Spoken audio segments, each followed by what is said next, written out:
Give me just 12 minutes and I'll show you the exact system that you can use to book calls from YouTube, even without tons of subscribers. Because after booking 15 calls in 30 days on a channel with under 800 subscribers, I've found that you don't need a bunch of views to make money on YouTube. However, that's exactly what most people end up chasing, which is why in this video, I'm gonna show you how to book calls from YouTube without a massive audience. And the best part is you only need 3 steps. Because instead of trying to create some complex content funnel ecosystem, we just nail down the basics. Now, the first step is understanding how YouTube fits into what you're currently doing. Because sometimes the easiest way to book calls is just by leveraging YouTube within the other platforms that you're already on. And while it shouldn't be the only strategy that you use, it definitely helps. However, not everybody should approach this process the same way. So I'm gonna walk through a few different scenarios so you can see what fits best for you and your marketing funnel. Now, I know this looks like a lot, but we have 3 different scenarios here. We have the first scenario here, which is pretty much the full funnel built out. You have something where they're only relying on cold outreach. Then you have something where you're pretty much just on a single top of funnel channel, like a social media channel, like LinkedIn, for example. So you pretty much have all scenarios covered here. So the first funnel, or the first type of situation they're going to be, is when you have, meta ads running. They don't have to be meta specifically, but you have ads running, you have LinkedIn content, you have Instagram content. You pretty much have a lot of awareness up top. Maybe you're sending cold emails, maybe you're running a newsletter, but you don't have YouTube just yet. So you have a lot of top of funnel activity, but the main issue here is you can only get so much screen time with text-based,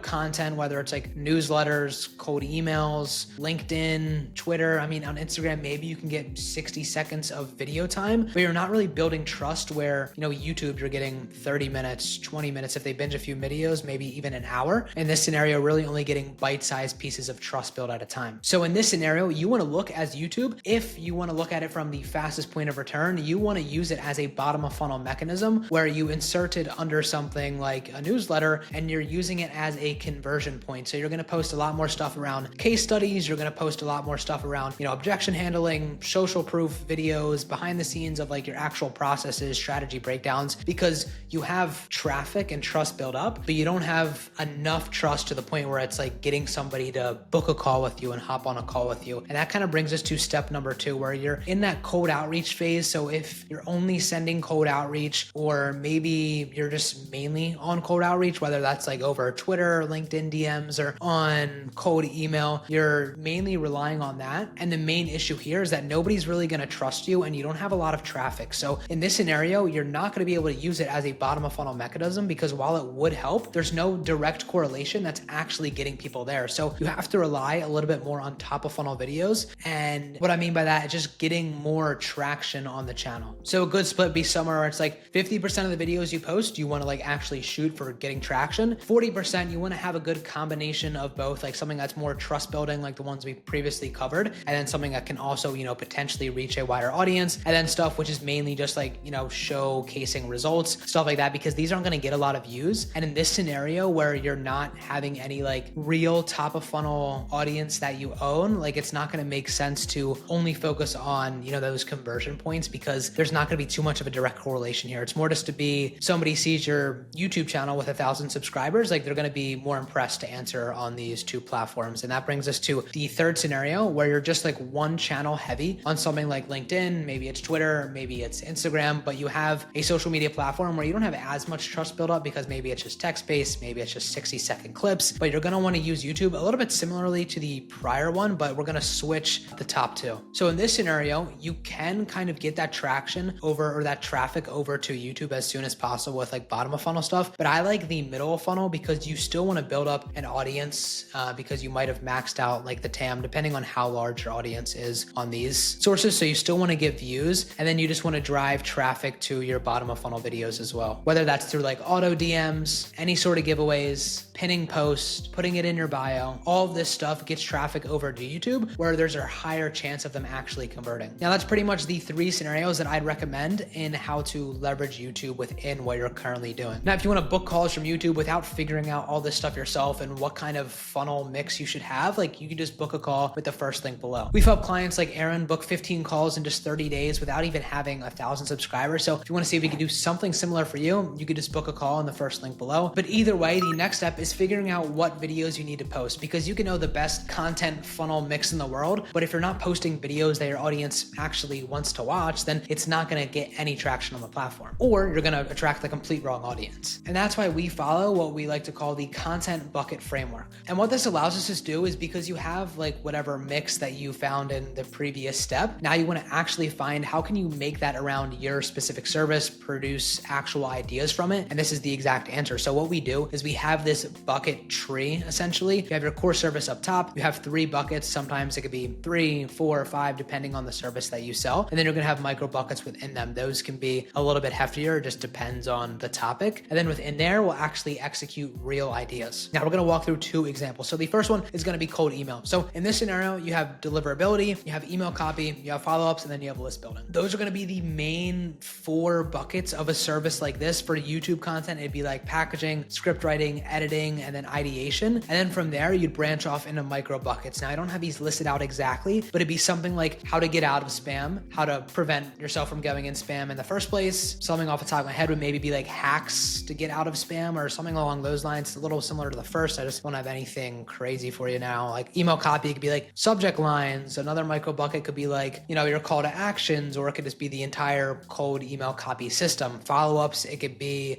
follow-ups over phone, like warm dialing people. You could do follow-ups over email. And like I said, you could just get as specific as possible with these, but essentially it's going to allow you to branch off real ideas. So in this scenario as well, it's like packaging, you could do thumbnails, you could do titles, but what the goal of these micro buckets are is once you know packaging, you can't just make a video about packaging. Like you need to make videos about titles, thumbnails. I mean, in this case, maybe you could just do titles and thumbnails because it's a little bit simpler, but you can't just say, oh, here's how to package a video. Like you want to know what you're actually going to be covering, and that's what these micro buckets help you do. Now, if you're having trouble figuring out what buckets and micro buckets you could come up with yourself, you could just use something like ChatGPT to help you out. So in this scenario, I just said like, I need to help me come up with and fill out something that's called a content bucket tree. You can read the rest, screenshot it, take whatever you want from it. It's not going to be perfect. I'm not saying this is something that we use all the time, but I think it's something that ChatGPT would be perfect for. You could see like I told it to do it for B2B YouTube content. In this scenario, you have strategy and positioning, which is 100% valid. You have video topics, hooks, and titles. I think that's good. I probably would just keep titles a little bit separate than,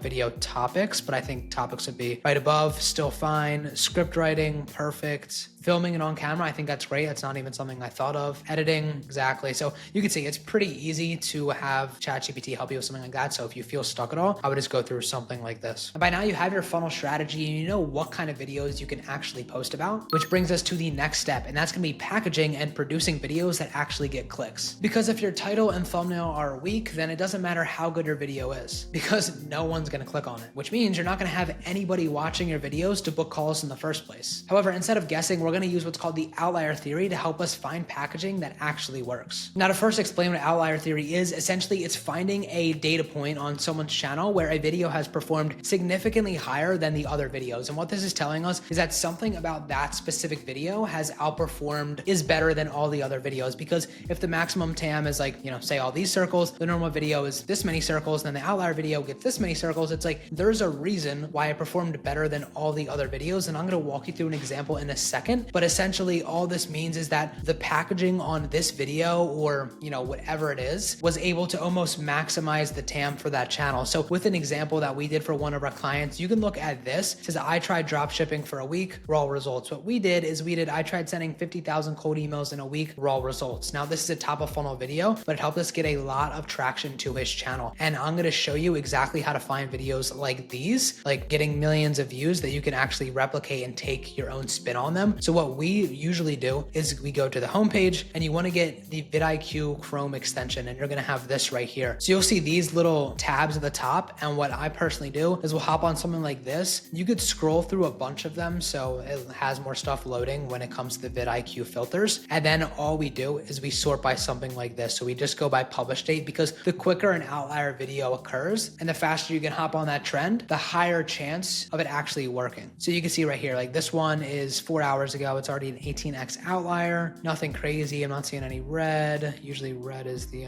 highest outlier. It's like we would just do this. This is purple, so 6.1, not bad. This is not the only way that we go about this. The other way is creating like a list of creators in your niche that consistently produce outliers, and it's like checking this stuff almost every day. I mean, this is our full-time job, so that's kind of how we go about it. Not saying that you should take every single day to do it, but if you want to actually find ideas and be one of the first people to hop on the trend, then that's a good way to do it. Now, when it comes to an actual outlier video that we'd want to replicate, we want to look for 3 things. We want to look at how recent it is, ideally within the past 3 months, 6 months at maximum, you want to see if it's something that you can actually turn into your own title or make it somewhat similar, because if you have to change too much, then you're just getting a little bit too far away. And then the last thing is we want it to be at least a 10x. Personally, I don't like to do anything that's like under the red score. Like I think that's a 20x at least. Like say you can see 24, like I would take a 24x, but I'm also gonna look at the rest of the channel, because if it's like, you know, they're getting 50 views and then they get like, you know, 1,000 views, I'm not gonna really replicate something like that. But in a case where it's like, you know, you're getting 282,000 views, you can see that it's maximizing the TAM pretty well. Now to walk you through the example of just replicating something similar is like I said, with this client,